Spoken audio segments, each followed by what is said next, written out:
पखाल दिवस को आपण केमिति भाव पालन करुछन? आज हूँ विश्व पखाल दिवस। पखाल हूँ ओडिशार गर्व ऐतिह्य तथा अमृत सदृश्य। ओडिया लोक मैंने विशेष करके ग्रीष्म दिन में पखाल को निजर प्रिय खाद्य हिसाब से ग्रहण कर पखाल सहित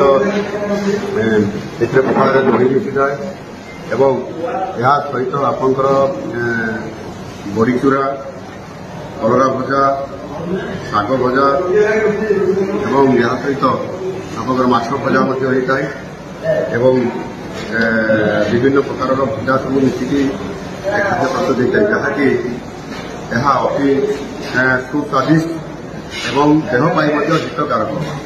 एणु आज विश्व पखाल दिवस शुभ अवसर में मु समस्त मो तरफ शुभेच्छा अभिनंदन देवा सहित मु एक समस्त अनुरोध करी कि समस्ते पखाल खाइबा या ग्रहण करूँ एवं निश्चित भाव में पखाल खाइले देह सुस्थ रहा सहित यह अति लोकप्रिय खाद्य होता कारण या आम समस्ते ग्रहण करवा।